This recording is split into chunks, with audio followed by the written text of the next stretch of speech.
क्या आप भी दूध सोडे का इस्तेमाल करते हैं?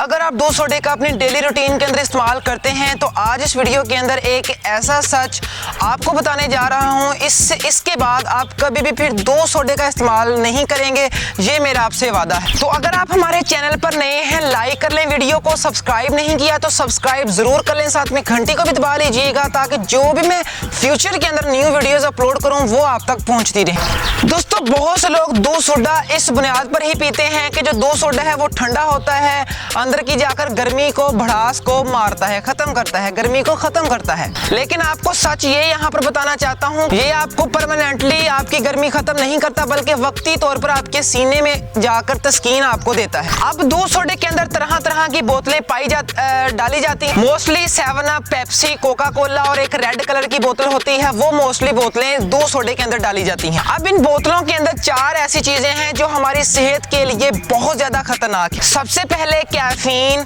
दूसरे नंबर पर कार्बोनिक एसिड, तीसरे नंबर पर फॉस्फेट और आखिर पर 4th नंबर पर बहुत ज्यादा खतरनाक चीज जो इसके अंदर इतनी ज्यादा मिकदार के अंदर पाई जाती है वो है आपकी चीनी, शुगर। अब ये चारों चीजें हमारी सेहत के लिए बल्कि गुर्दों के लिए बहुत ज्यादा नुकसानदेह हैं। अब जब ये चारों चीजें दूध के साथ जाकर रिएक्ट करती हैं तो ये दूध में मौजूद कैल्शियम को एब्जॉर्ब कर लेती हैं, जज़ब कर लेती हैं। अब जब आप दूध के अंदर बोतल डालेंगे, मिसाल के तौर पर पेप्सी डालते हैं तो पेप्सी के अंदर ये चारों चीजें हैं। जब दूध के अंदर आप पेप्सी डालेंगे तो दूध में मौजूद जो कैल्शियम है वो तो जज़ब हो गया, अब्जॉर्ब हो गया। अब दूध के अंदर कैल्शियम है ही नहीं, दूध के अंदर जो कैल्शियम है वो अब्जॉर्ब कर लिया गया। अब दूध के अंदर जो कैल्शियम है वो कम हो जाता है। अब यहाँ पर मैं थोड़ा सा आपको साइंस में टच देना चाहता हूँ ताकि आपके इल्म में इजाफा हो कि एक्चुअली बात क्या है। दोस्तों, साइंस कहती है कि हमारी बॉडी के अंदर जो फॉस्फेट है और जो कैल्शियम है, इनकी जो रेशो है, तनासब है, वो 1:1 होना चाहिए। यानी जितनी मिकदार कैल्शियम की है उतनी ही मिकदार फॉस्फेट की होनी चाहिए। यानी जितना आप कैल्शियम खा रहे हैं उतना ही फॉस्फेट होना चाहिए। अब जैसे कि मैं पहले बता चुका हूं, बोतलों के अंदर फॉस्फेट है।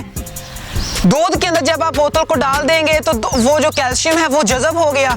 अब दूध के अंदर कैल्शियम कम हो गया, फॉस्फेट 1 है। जब आप दूध सोडा पिएंगे, दूध सोडा जब आपके जिस्म के अंदर जाएगा, आपके दिमाग को पता चलेगा यार कैल्शियम तो है नहीं, फॉस्फेट है। चुनाचे कैल्शियम और फॉस्फेट की रेशो पूरी करने के लिए दिमाग हड्डियों में मौजूद कैल्शियम को इस्तेमाल करना शुरू कर देता है। अगर आप रोजाना दूध सोडे का ऐसे इस्तेमाल करते रहेंगे तो आपकी हड्डियों में मौजूद जो कैल्शियम है ये इस्तेमाल होता रहेगा। तो आपकी हड्डियां वीक होनी शुरू हो जाएंगी, कमजोर होनी शुरू हो जाएंगी। अब आपको समझ आई कि दूध सोडे का इस्तेमाल आपकी ना हड्डियों को मजबूत बनाता है, ना आपकी जाकर अंदर गर्मी को खत्म करता है, बल्कि एक वक्ती तौर पर आपको तस्कीन दे देता है, लेकिन परमानेंटली तौर पर आपको ये नुकसान ही देगा। अगर आपको समझ लगी है तो इसके बदले में 1 लाइक बनता है, लाइक कर लें।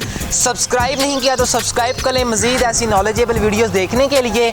तो मिलेंगे फिर, तब तक अपना ख्याल रखिएगा। पाकिस्तान जिंदाबाद।